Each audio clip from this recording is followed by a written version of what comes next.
आज से daily current affair का सीरीज शुरू किया जा रहा है। ये 17 और 18 मार्च का करंट करवाया जाएगा। इसमें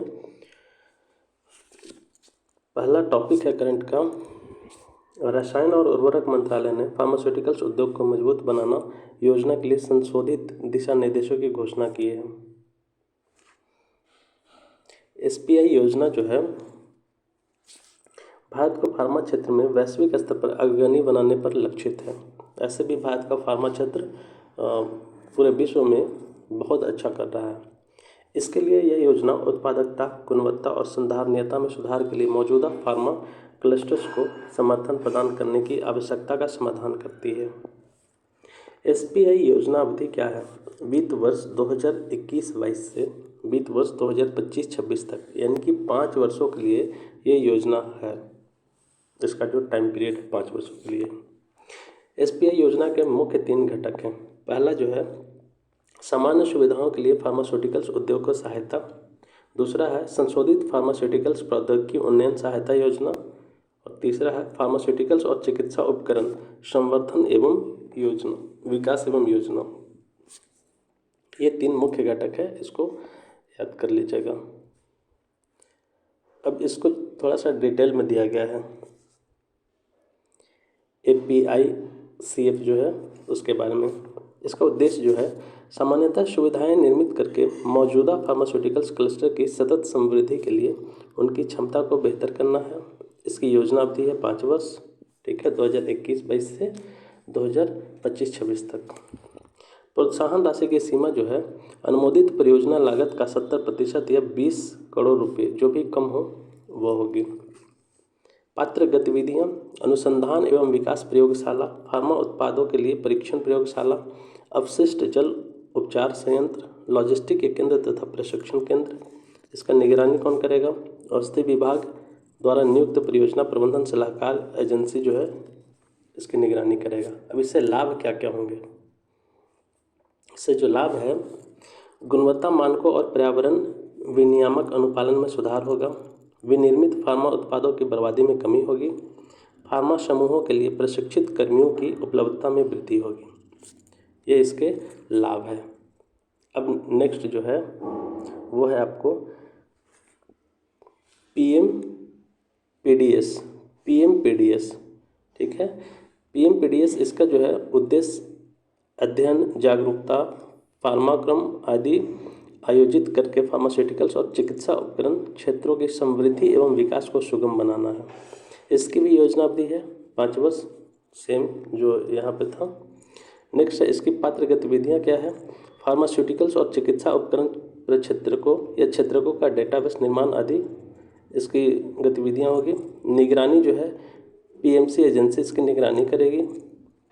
इसके लाभ जो होंगे सरकारी नीतियों के बारे में जागरूकता बढ़ेगी और फार्मास्यूटिकल्स उद्योग के सामने आने वाली समस्याओं और मुद्दों की पहचान इससे हो सकेगी। अब जो है नेक्स्ट आपको भारत के निर्वाचन आयोग ने 2024 के लोकसभा चुनाव के लिए आदर्श आचार संहिता की घोषणा कर दी है। अब इसके बारे में जानते हैं कि आदर्श आचार संहिता क्या है। निर्वाचन आयोग द्वारा मतदान तिथियों की घोषणा के साथ ही आदर्श आचार संहिता यानी कि मॉडल कोड ऑफ कंडक्ट, ठीक है, इसको एमसीसी बोलते हैं, मॉडल कोड ऑफ कंडक्ट लागू हो गई है। देश में 19 अप्रैल से 1 जून तक 7 चरणों में लोकसभा के चुनाव होंगे, ठीक है। 1 जून से 7 चरणों में लोकसभा चुनाव होंगे और परिणाम 4 जून को घोषित किए जाएंगे। 1 जून से चुनाव शुरू होंगे और 4 जून को रिजल्ट आएगा। आदर्श आचार संहिता है क्या, इसके बारे में जानते हैं। यह चुनाव प्रक्रिया की अवधि में राजनीतिक दलों और उम्मीदवारों के आचरण को नियंत्रित करने हेतु ECI election commission of India द्वारा निर्धारित दिशा निर्देशों का एक सेट है। इसका उद्देश्य स्वतंत्र एवं निष्पक्ष चुनाव सुनिश्चित करना है, ठीक है। बहुत इंपॉर्टेंट लाइन है। यह चुनाव प्रक्रिया की अवधि में राजनीतिक दलों, ठीक है, यहाँ पे राजनीतिक दलों और उम्मीदवारों के आचरण को नियंत्रित करने हेतु इलेक्शन कमीशन द्वारा निर्धारित दिशा निर्देशों का एक सेट है। इसका उद्देश्य है स्वतंत्र और निष्पक्ष चुनाव सुनिश्चित करना है। नेक्स्ट, ये संहिता संविधान के अनुच्छेद 324 के अनुरूप है, क्योंकि 324 में इलेक्शन कमीशन की चर्चा की गई है। अनुच्छेद 324 निर्वाचन आयोग को संसद और राज्य विधानमंडलों के चुनावों की निगरानी करने की शक्ति देता है। ठीक है, अनुच्छेद 324 जो है निर्वाचन आयोग को संसद और राज्य विधानमंडल यानी कि जो राज्यों में चुनाव होते हैं और जो संसद में चुनाव होते हैं उसके चुनाव की निगरानी करने की शक्ति देता है अनुच्छेद 324। यह चुनाव कार्यक्रम की घोषणा होने की तिथि से लेकर परिणाम घोषित होने की तिथि तक लागू रहती है। ये जो MCC है, मॉडल कोड ऑफ कंडक्ट, ये चुनाव की घोषणा होने की तिथि से लेकर के परिणाम घोषित होने तक ये लागू रहते हैं। इसे कानून द्वारा लागू नहीं किया जा सकता। हालांकि इसके कुछ प्रावधान लोक प्रतिनिधित्व अधिनियम 1951 यानी कि पीपल रिप्रेजेंटेटिव एक्ट जो है 1951 के तहत उसी के कानून के जैसा मतलब सिमिलर है, उसी टाइप का है और उसी के जैसे इसको लागू भी किया जाता है।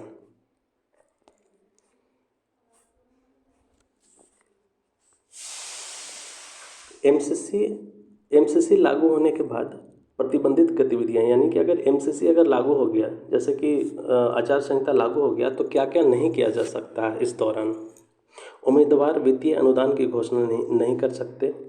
इसके अलावा सरकार नई परियोजनाएं शुरू नहीं कर सकती, यानी कि जो भी मौजूदा सरकार है वो कोई भी नई परियोजना या योजना या किसी को वित्तीय अनुदान नहीं दे सकते।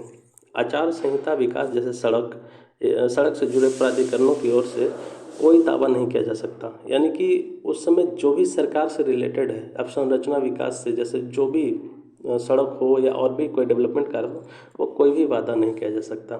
सरकारी या सार्वजनिक उपक्रमों में किसी भी प्रकार की अस्थायी नियुक्ति पर रोक लगा दी जाती है, कोई भी नियुक्ति नहीं होगा इस दौरान। मंत्री या उम्मीदवार विवेकाधीन निधि से अनुदान या भुगतान की मंजूरी नहीं दे सकते। मंत्री या उम्मीदवार विवेकाधीन निधि से अनुदान या भुगतान को मंजूरी नहीं दे सकते। नेक्स्ट है, चुनाव प्रचार के लिए सरकारी परिवहन साधनों, सरकारी मशीनरी जैसे संसाधनों के उपयोग पर प्रतिबंध लगा दिया जाता है। चुनाव के लिए सरकारी परिवहन साधनों, सरकारी मशीनरी जैसे संसाधनों के उपयोग पर प्रतिबंध लगा दिया जाता है। आदर्श चुनाव संहिता जो है उसका विकास क्रम और इलेक्शन कमीशन की इसमें भूमिका क्या होती है उसके बारे में थोड़ा जानते हैं।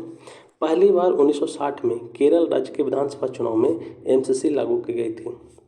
आचार संहिता जो है पहली बार केरल विधानसभा का चुनाव था 1960 में, उस समय इसको लागू किया गया था।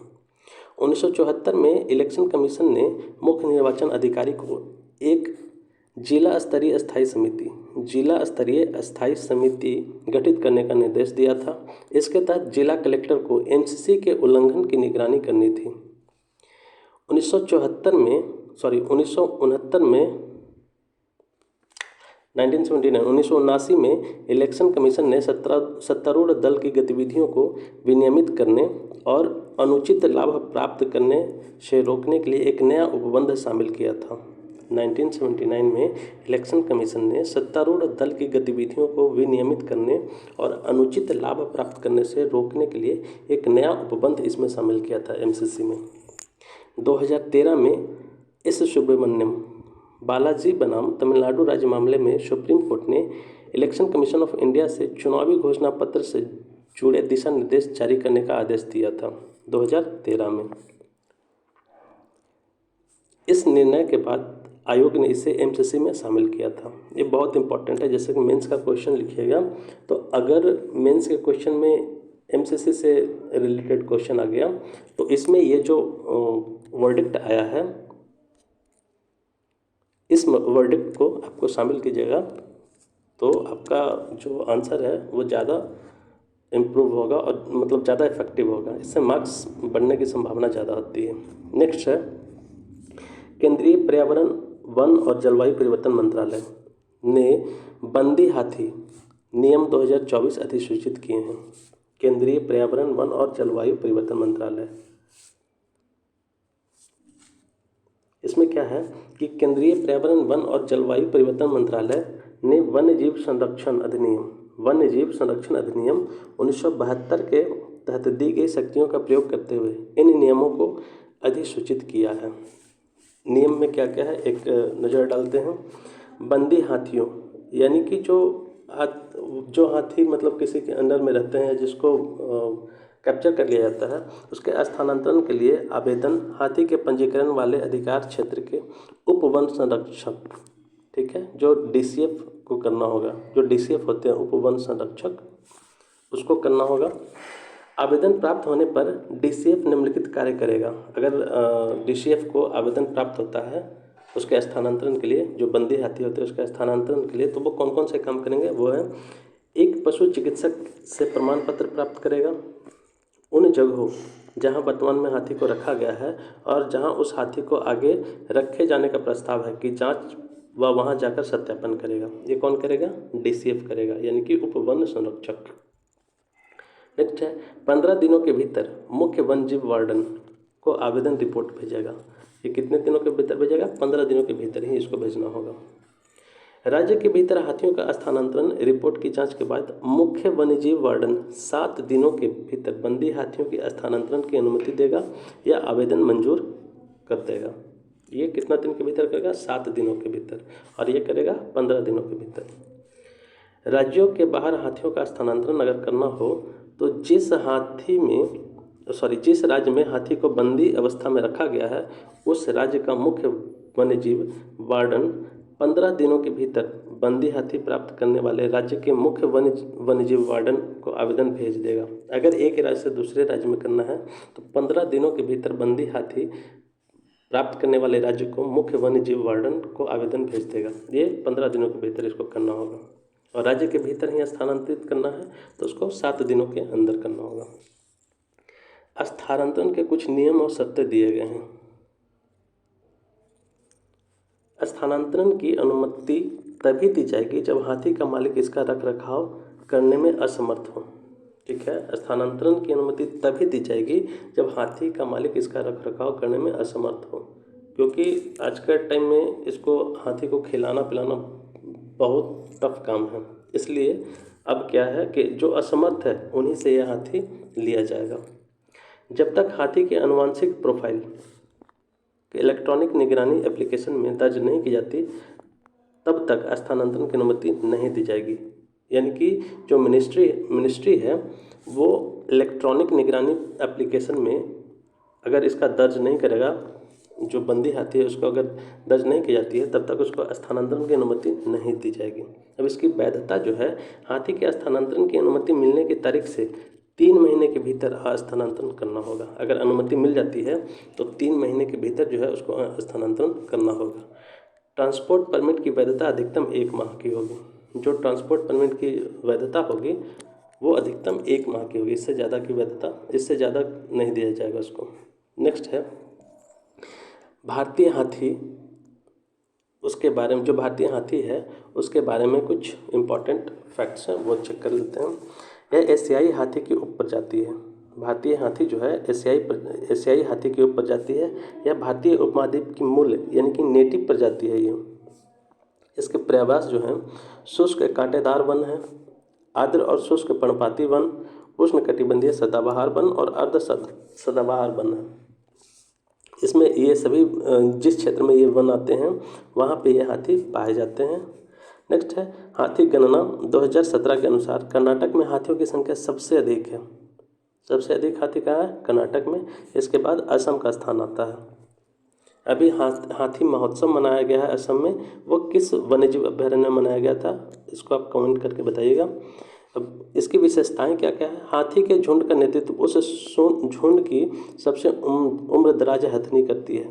ये बहुत इंपॉर्टेंट क्वेश्चन है, क्योंकि यूपीएससी का अगर 2-3 साल पहले का क्वेश्चन देखिए तो उसमें ये क्वेश्चन आया था। हाथी के झुंड का नेतृत्व उस झुंड की सबसे उम्रदराज हथनी करती है, यानी कि जो फीमेल होती है सबसे उम्रदराज, वही उस झुंड की नेतृत्व करती है। जब भी देखिएगा हाथी अगर कहीं जा रहा है तो वो झुंड के साथ निकलता है एक साथ, और उसका नेतृत्व कौन करता है? जो सबसे बुजुर्ग फीमेल हथनी होती है वही करती है। गर्भधारण की अधिकतम अवधि जो है 22 महीने होता है। गर्भधारण की अधिकतम अवधि 22 महीने का होता है हाथी का गर्भधारण। तभी तो बच्चा जैसे ही पैदा लेता है हाथी का, वो चलना शुरू कर देता है। इसकी संरक्षण की स्थिति देखिए तो IUCN रेड लिस्ट यानी कि इंडेंजर्ड कैटेगरी में है। IUCN red list endangered category में है। और साइट्स में देखिए तो साइट्स के परिशिष्ट 1 में सूचीबद्ध है। लिस्ट ये परिशिष्ट 1 में लिस्टेड है। वन संरक्षण अधिनियम 1972 अनुसूची 1 में सूचीबद्ध है। ये याद रखिएगा कि IUCN के रेड लिस्ट में इंडेंजर्ड कैटेगरी में है। नेक्स्ट है मध्य प्रदेश के 6 सांस्कृतिक धरोहर स्थल यूनेस्को की अस्थायी सूची में शामिल किए गए हैं। बहुत इंपॉर्टेंट है ये। किसी धरोहर को यूनेस्को की विश्व धरोहर सूची में औपचारिक रूप से शामिल किए जाने से पहले अस्थायी सूची में शामिल किया जाना पहला कदम है। ठीक है, किसी धरोहर को यूनेस्को की विश्व धरोहर सूची में औपचारिक रूप से शामिल किए जाने से पहले अस्थायी सूची में शामिल किया जाना पहला कदम है। मानवता के लिए उत्कृष्ट सार्वभौमिक मूल्य वाले स्थलों को विश्व धरोहर सूची में शामिल किया जाता है। मानवता के लिए उत्कृष्ट सार्वभौमिक मूल्य वाले स्थलों को विश्व धरोहर सूची में शामिल किया जाता है। नेक्स्ट जो है यूनेस्को की अस्थायी सूची में शामिल किए गए स्थल कौन कौन से हैं। पहला जो है ग्वालियर का किला, दूसरा है खूनी भंडारा बुरहानपुर में है, तीसरा है चंबल घाटी का शैल चित्रशाला, ठीक है ना, चंबल घाटी का शैल चित्रकला स्थल जो है उसको शामिल किया गया है। और चौथा जो है भोजेश्वर महादेव मंदिर भोजपुर में है। भोजेश्वर महादेव मंदिर कहाँ है, भोजपुर में, इसको भी शामिल किया गया है। ठीक है, पहला देखते हैं ग्वालियर का किला। इस किले का निर्माण कार्य राजा सूर्य सेन ने 8वीं शताब्दी ईस्वी में पूरा कराया था। किले के अंदर निर्मित संरचनाओं में मान मंदिर महल, गुजरी महल, सास बहू मंदिर आदि शामिल हैं।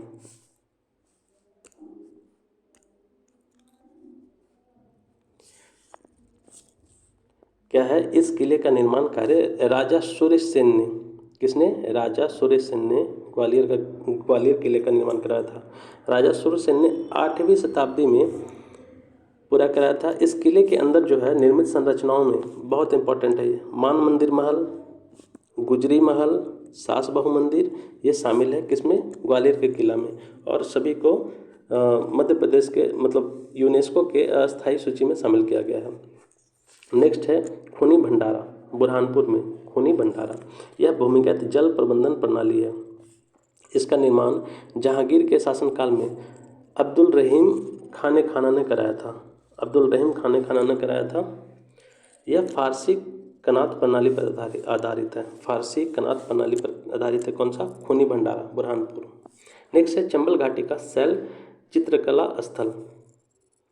यह विंध्य, सतपुड़ा और कैमूर पर्वतमाला, विंध्य, सतपुड़ा और कैमूर पर्वतमाला के पहाड़ी क्षेत्रों में उत्कीर्ण शैल चित्रकला है। इसको भी यूनेस्को के अस्थायी श्रेणी में शामिल कर दिया गया है। नेक्स्ट है भोजेश्वर महादेव मंदिर भोजपुर। यह भगवान शिव का मंदिर है। इसका निर्माण 11वीं शताब्दी में राजा भोज के शासनकाल में कराया गया था। यह मंदिर भूमिजा शैली में निर्मित है। किस शैली में, ये इम्पोर्टेंट है कि भोजेश्वर महादेव मंदिर जो है किस शैली में निर्मित है, तो ये भूमिजा शैली में निर्मित है। भूमिजा शैली नागर शैली का एक विकसित रूप है।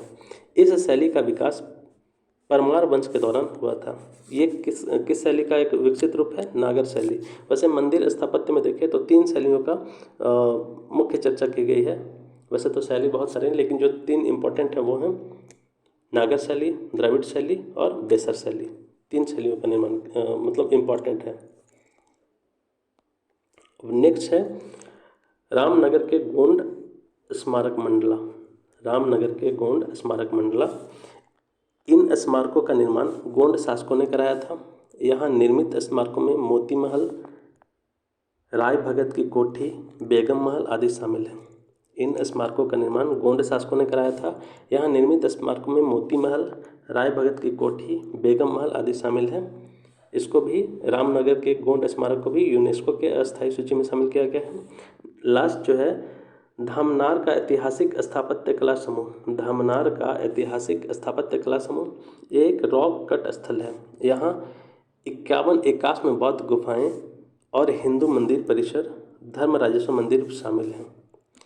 ये जो है एक रॉक कट स्थल, ये इसका मतलब होता है कि एक पत्थर को काट करके बना सारी चीज़ों को बनाया गया है। तो धमनार का ऐतिहासिक स्थापत्य कला समूह जो है उसको भी शामिल किया गया है। यहाँ 51 एकाश्म बौद्ध गुफाएं मिली है। कितना? 51 एकाश्म बौद्ध गुफाएं, जो कि 5वीं से 7वीं शताब्दी के हैं। और हिंदू मंदिर परिसर भी शामिल है, जिसमें कि धर्मराजेश्वर मंदिर स्थित है।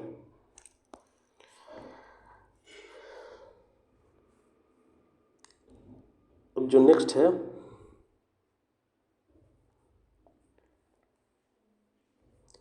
वो है सेबी बोर्ड की 204वीं बैठक में कुछ प्रमुख प्रस्तावों की मंजूरी प्रदान की गई है। सेबी क्या है? सेबी जो है एक नियामक संस्था है जो कि जो शेयर मार्केट है उसको रेगुलेट करती है। भारतीय प्रतिभूति एवं विनिमय बोर्ड सेबी ने कुछ सीमित शेयरों के ब्रोकर्स के लिए वैकल्पिक T+0 निपटान का वीटा वर्जन लॉन्च करने की घोषणा कर दिया है। T+0 निपटान जो है फंड और प्रतिभूति लेन देन दोनों को ट्रेड यानी खरीद बिक्री के दिन ही निपटान करने की अनुमति देता है। पहले ऐसा नहीं था, लेकिन अब जो है क्या होगा कि एक ही दिन लेन देन किया जा सकता है। वर्तमान में भारतीय प्रतिभूति बाजार T+1 निपटान व्यवस्था को अपनाते हुए इसमें ट्रेड का निपटान यानी कि सेटलमेंट खरीद बिक्री के अगले दिन होता है। नेक्स्ट है विदेशी पोर्टफोलियो निवेशकों यानी कि FPI जो है विदेशी पोर्टफोलियो निवेशकों के लिए ईज ऑफ डूइंग बिजनेस को बढ़ाना, अपने एसेट्स अंडर मैनेजमेंट में कुल भारतीय इक्विटी का 50% किसी एक कॉर्पोरेट समूह से संबंधित होने पर FPI को अतिरिक्त प्रकटीकरण संबंधी आवश्यकताओं से छूट दी गई है।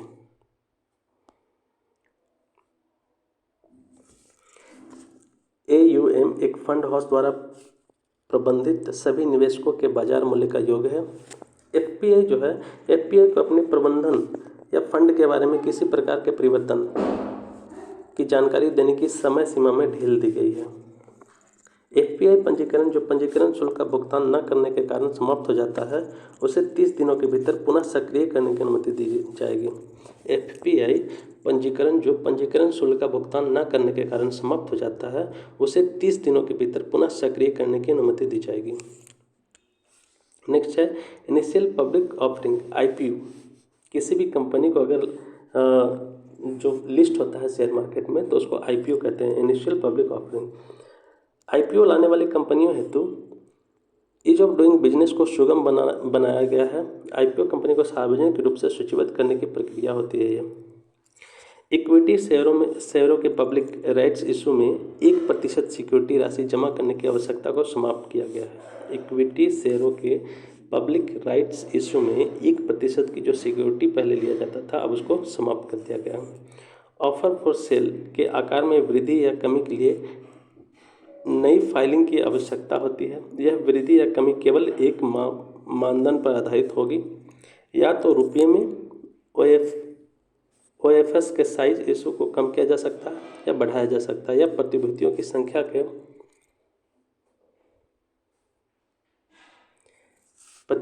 संख्या के मामले में इशू साइज को कम या अधिक किया जा सकता है। निवेशकों और निवेशों के लिए उचित उपाय लागू करके AIF वैकल्पिक निवेश कोष इकोसिस्टम में विश्वास बढ़ाना। AIF और गैर पारंपरिक परिसंपत्ति श्रेणी में निवेश करने के लिए निजी तौर पर जुटाए गए निवेश माध्यम है ये। अब जो है FDI और FPI में क्या अंतर है और क्या है ये, इसके बारे में जानते हैं।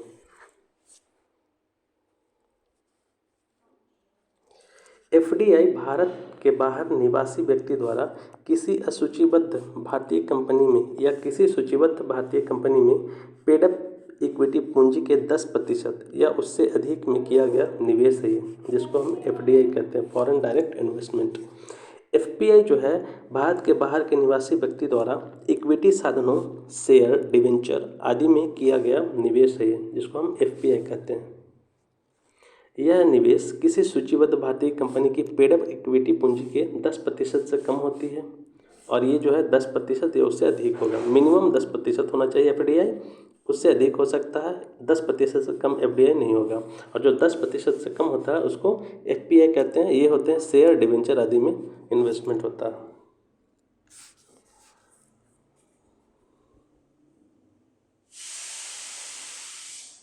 अब जो है वैज्ञानिकों ने पृथ्वी से गुजरने वाले 7 संभावित एस्ट्रोफिजिकल टॉ न्यूट्रॉनों का पता लगाया है। वैज्ञानिकों ने पृथ्वी से गुजरने वाले 7 संभावित एस्ट्रोफिजिकल टाउ न्यूट्रॉनों का पता लगाया है। इसकी खोज के लिए वैज्ञानिकों ने अंटार्कटिका में स्थापित आइस क्यूब न्यूट्रिनो ऑब्जर्वेटरी का इस्तेमाल किया गया है। एस्ट्रोफिजिकल न्यूट्रिनो अत्यधिक ऊर्जावान न्यूट्रिनो होते हैं। इनकी उत्पत्ति हमारी आकाशगंगा से काफ़ी दूर मौजूद किसी स्रोत से होती है। वे बिना किसी बाधा के बहुत ज़्यादा दूरी तय करते हैं। इससे ब्रह्मांड के विकास को समझने में मदद मिल सकती है।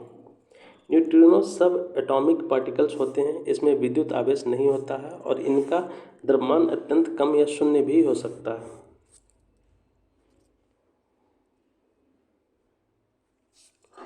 ये ब्रह्मांड में सबसे प्रचुर मात्रा में पाए जाने वाले पार्टिकल्स होते हैं। वे किसी पदार्थ के साथ बहुत कम इंटरेक्शन करते हैं।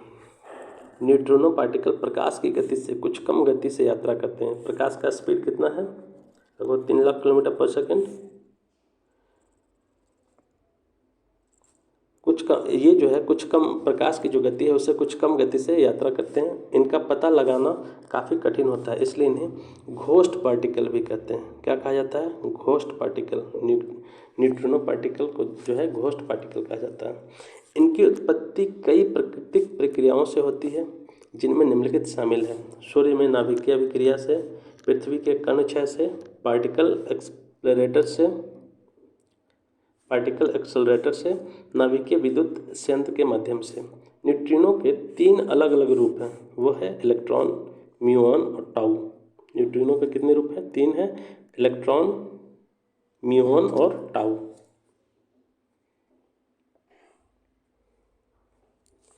आइस क्यूब दक्षिणी ध्रुव न्यूट्रिनो वेधशाला के बारे में। आइस क्यूब दक्षिणी ध्रुव न्यूट्रिनो वेधशाला के बारे में है। यह एक cubic kilometre neutrino particle detector है। यह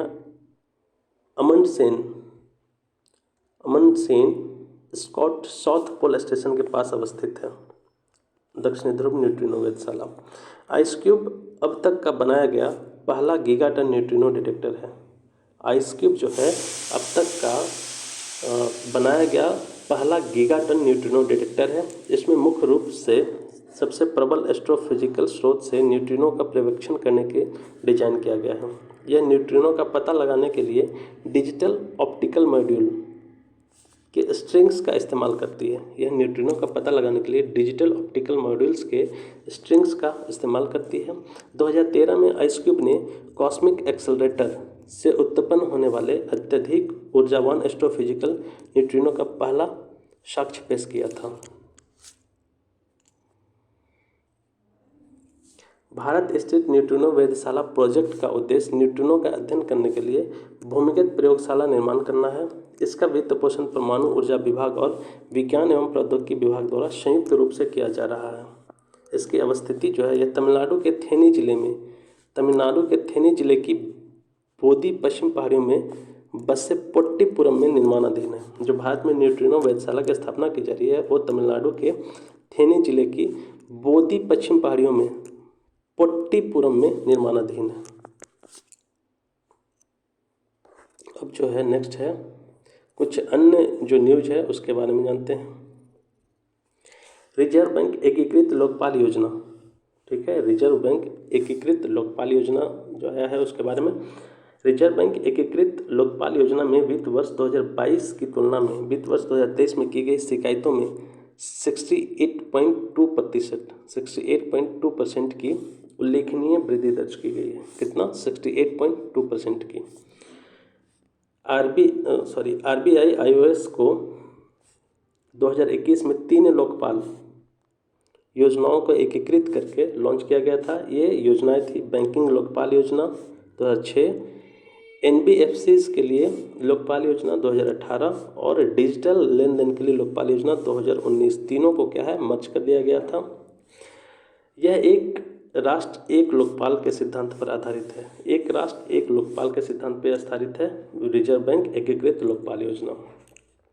यह आरबीआई द्वारा विनियमित संस्थाओं के खिलाफ की गई शिकायतों के समाधान के लिए सिंगल विंडो प्रदान करती है। आरबीआई द्वारा विनियमित संस्थाओं में शामिल हैं बैंक, गैर बैंकिंग वित्तीय कंपनियां, भुगतान प्रणाली भागीदार, क्रेडिट सूचना कंपनियां आदि। शिकायतों का निवारण जो है यह समाधान आरबीआई लोकपाल के 24 कार्यालयों तथा centralise receipt and processing centre द्वारा किया जाता है। अब जो है सिकल सेल रोग, सिकल सेल रोग के बारे में जानते हैं। ये बहुत चर्चा में रहा था अभी। दिल्ली स्थित AIIMS drugs and pharmaceutical limited ने सिकल रोग के लिए रूम टेम्परेचर पर भंडारित की जाने वाली भारत की पहली स्वदेशी दवा का विकास किया है। ठीक है, जो सिकल सेल के लिए जो है रूम टेम्परेचर पर भंडारित की जाने वाली भारत की पहली स्वदेशी दवा का निर्माण किया है।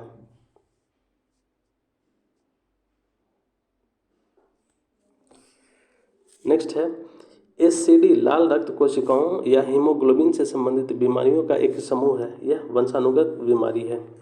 एससीडी जो है लाल रक्त कोशिकाओं, जिसको सिकल सेल एनीमिया जो कहते हैं, यह जो है हीमोग्लोबिन से संबंधित बीमारियों का एक समूह या वंशानुगत बीमारी है। यह एक स्वस्थ व्यक्ति में आरबीसी गोलाकार होती है। ठीक है, एक स्वस्थ व्यक्ति में आरबीसी का जो आकार है वो कैसा होता है, गोलाकार होता है। लेकिन वही जो है सिकल सेल से ग्रसित जो रोगी होते हैं उन व्यक्तियों में आरबीसी अंग्रेजी के सी अक्षर यानी कि दरांती के आकार जैसी हो जाती है, यानी कि इस टाइप का हो जाता है। सिकल सेल कोशिकाएं रक्त प्रवाह को अवरुद्ध कर देती है और जल्द ही नष्ट हो जाती है। इससे शरीर में आरबीसी की कमी हो जाती है। इसके परिणाम स्वरूप क्रोनिक एनीमिया, ऑर्गन इन्फेक्शंस और दीर्घस्थायी अंग विफलता का खतरा बढ़ जाता है। भारत ने सिकल सेल एनीमिया उन्मूलन के लिए राष्ट्रीय मिशन शुरू किया है। इसका लक्ष्य 2047 तक सिकल सेल आनुवंशिक रूप से अगली पीढ़ी में जाने के मामले को समाप्त करना है। ये बहुत इंपॉर्टेंट है। भारत का जो लक्ष्य है 2024 तक सिकल सेल एनीमिया से मुक्त होना है। नेक्स्ट जो है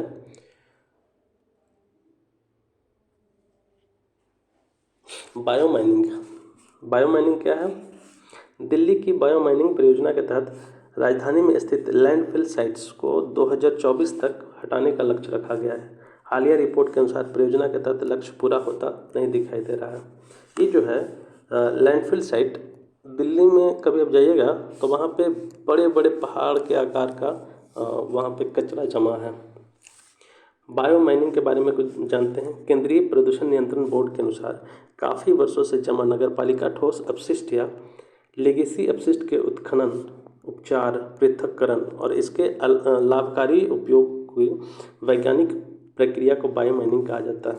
केंद्रीय प्रदूषण नियंत्रण बोर्ड के अनुसार काफ़ी वर्षों से जमा नगरपालिका ठोस अपशिष्ट या लेगेसी अपशिष्ट के उत्खनन, उपचार, पृथक्करण और इसके लाभकारी उपयोग की वैज्ञानिक प्रक्रिया को बायोमाइनिंग कहा जाता है। यह पर्यावरण अनुकूल तकनीक है। इसके तहत संचित पुराने अपशिष्ट से मिट्टी तथा रिसाइकल बायोप्लास्टिक, धातु कपड़े टुकड़े आदि को अलग कर लिया जाता है। जो कचरा होता है उसको, जो यूजफुल चीज़ें हैं उसको अलग कर लिया जाता है। मूल रूप से बायोमाइनिंग सेल एस्को या खाद्यान्न अपशिष्टों से आर्थिक महत्व की धातुओं को निकालने के लिए सूक्ष्म जीवों का उपयोग करने की प्रक्रिया है। इस प्रक्रिया में तांबा, यूरेनियम, निकल, सोने जैसी बहुमूल्य धातुओं को प्राप्त करने की कोशिश की जाती है। ये आमतौर पर सल्फर युक्त खनिजों में पाए जाते हैं। अब जो है नेक्स्ट न्यूज़ था, क्षिप्रा नदी न्यूज में था। ये क्षिप्रा नदी क्या है? ये आपको मध्य प्रदेश में बहती है। भारतीय नियंत्रक महालेखा परीक्षक यानी कि जो सीएजी है वो क्षिप्रा नदी के बारे में अपना कुछ क्षिप्रा नदी, भारतीय नियंत्रक महालेखा परीक्षक जो है ने अपने परफॉर्मेंस ऑडिट में उल्लेख किया है कि सरकारी एजेंसियों की कार्रवाइयों के बावजूद क्षिप्रा नदी अभी भी प्रदूषित बनी हुई है। यानी कि क्षिप्रा नदी को साफ़ करने की योजना बहुत दिनों से चलाया जा रहा है लेकिन अभी तक साफ़ नहीं हो पाया। इसलिए सीएजी ने एक ऑडिट रिपोर्ट में उसकी चर्चा की है। अब क्षिप्रा नदी के बारे में, या शिप्रा, कहीं कहीं शिप्रा लिखा रहता है, कहीं कहीं क्षिप्रा लिखा रहता है। यह मध्य प्रदेश रेंज के पहाड़ी से निकलती है तथा उत्तर दिशा की ओर बहती है। मालवा के पठार से होकर बहती हुई चंबल नदी में मिल जाती है। शिप्रा नदी जो है चंबल नदी में मिल जाती है। इसके तट पर उज्जैन अवस्थित है, जहाँ पे महाकाल मंदिर है। ठीक है, इसी के तट पे है। उज्जैन जो है क्षिप्रा नदी के तट पे स्थित है, जहाँ पे हर 12 साल में एक बार कुंभ का मेला लगता है। क्षिप्रा नदी के तट पे हर 12 साल में एक बार कुंभ का मेला लगता है। कुंभ मेला कहाँ कहाँ लगता है वो आप कमेंट करके बताइएगा। इसकी मुख्य सहायक नदियाँ जो है काह और गंभीर है। क्षिप्रा नदी की मुख्य सहायक नदी है काह और गंभीर। नेक्स्ट जो न्यूज चर्चा में था वो था भारतीय आदिम जनजाति सेवा संगठन। भारतीय आदिम जनजाति सेवा संगठन जनजातीय कार्य मंत्री ने झारखंड में जनजातीय संस्कृति और विरासत के संरक्षण एवं संवर्धन केंद्र की आधारशिला रखी है। इस केंद्र पर भौतिक और अमूर्त जनजातीय संस्कृति प्रदर्शित की जाएगी। यह जनजातीय विकास में सहायता के लिए ज्ञान और सूचना केंद्र के रूप में कार्य करेगा। इससे एक ऐसे लाइव सेंटर के रूप में विकसित किया जाएगा जहां शिल्पकार अपने कौशल का प्रदर्शन कर सकेंगे। इसके अलावा केंद्रीय मंत्री ने नई दिल्ली में BAJSS, ठीक है ना, BAJSS में नवीनीकृत राष्ट्रीय विशिष्ट जनजातीय संग्रहालय और ई-लाइब्रेरी का भी उद्घाटन किया है। भारतीय आदिम जनजाति सेवा संगठन में एक जो है नवीनीकृत राष्ट्रीय विशिष्ट जनजातीय संग्रहालय और लाइब्रेरी का उद्घाटन किया गया है। भारतीय आदिम जनजाति सेवा संगठन की स्थापना जो है 1948 में श्री अमृतलाल विठल दास ठक्कर, जिसको ठक्कर बप्पा के नाम से भी जाना जाता था, ठक्कर बप्पा ने यह संगठन की स्थापना 1948 में किए थे। संगठन जनजातीय समुदाय के उत्थान के लिए कार्य करता है। नेक्स्ट जो न्यूज है वो है एक युद्धाभ्यास है, लमितीय युद्धाभ्यास। ठीक है, लमितीय युद्धाभ्यास के बारे में है। यह भारतीय थल सेना और सेशल्स रक्षा बलों के बीच आयोजित किए जाने वाला एक संयुक्त सैन्य अभ्यास है। कैसा संयुक्त सैन्य अभ्यास है? भारत और सेशल्स के बीच में लमितीय युद्धाभ्यास किया गया। नेक्स्ट है जो न्यूज में है वो है Similipal tiger reserve. Similipal tiger reserve, Similipal जो है उड़ीसा में स्थित है। उड़ीसा पुलिस ने सिमलीपाल टाइगर रिजर्व के भीतर पोस्ता की अवैध खेती, पोस्ता यानी कि जो अफीम होता है उसकी खेती का पता लगाया है। सिमलीपाल टाइगर रिजर्व के बारे में जानते हैं। यह एक राष्ट्रीय उद्यान और टाइगर रिजर्व है। यह उड़ीसा के मयूरभंज जिले में अवस्थित है। यह दक्कन प्रायद्वीपीय जैव भौगोलिक क्षेत्र छोटा नागपुर बायोटिक प्रोविंस और महानदी के पूर्वी तटीय क्षेत्र के अंतर्गत आता है। ये जो सिमलीपाल टाइगर रिजर्व है ये दक्कन प्रायद्वीपीय जैव भौगोलिक क्षेत्र, छोटा नागपुर बायोटिक प्रोविंस और महानदी के पूर्वी तट के क्षेत्र में पूर्वी तटीय क्षेत्र के अंतर्गत आता है। वनस्पति इसमें जो पाए जाते हैं सिमलीपाल टाइगर रिजर्व में वो है आदि मिश्रित पर्णपाती वन, उष्णकटिबंधीय अर्ध सदाबहार वन तथा सीमित क्षेत्र में शुष्क पर्णपाती वन और घास के मैदान सिमलीपाल टाइगर रिजर्व में पाए जाते हैं। सिमलीपाल टाइगर रिजर्व में जो जीव जंतु हैं उसमें बाघ, तेंदुआ, किंग कोबरा, कॉमन कोबरा आदि आते हैं या रहते हैं वहाँ पे। यूनेस्को ने 2009 में इसे बायोस्फीयर रिजर्व की सूची में शामिल किया था। सिमलीपाल टाइगर रिजर्व को यूनेस्को ने 2009 में इसे बायोस्फीयर रिजर्व की सूची में शामिल किया था। ये बहुत इंपॉर्टेंट है, 2009 में किया गया था। नेक्स्ट जो न्यूज है वो है बैनी नारियल किस्म और कोको की संकर किस्म। इसके बारे में बहुत चर्चा में है। बौनी नारियल किस्म और कोको की संकर किस्म। ये जो बौनी नारियल किस्म जो है सरकार ने कल्पा सुवर्ण और VTL CHI1 और VTL CHI2 की किस्में जारी की है। इस किस्मों का केंद्रीय रोपण फसल अनुसंधान संस्थान ने विकसित किया है। VTL CH1 और VTL CH2 की किस्में केंद्रीय रोपण फसल अनुसंधान संस्थान ने विकसित किया है। इसे कल्पा सुवर्ण के बारे में, यह किस्म खोपरा और कच्चे नारियल के उत्पादन के लिए उपयुक्त है। रोपण के 30 से 36 महीने बाद इसमें फूल आना आरंभ होता है। कर्नाटक और केरल में इसकी खेती के लिए उपयुक्त क्षेत्र है। क्योंकि कर्नाटक और केरला में नारियल की खेती बहुत अच्छी मात्रा में होता है। VTL-CH1 और VTL-CH2 के बारे में जानते हैं। VTL-CH1 इसकी खेती सुपारी नारियल के बागानों में अंतर फसल के रूप में की जाती है।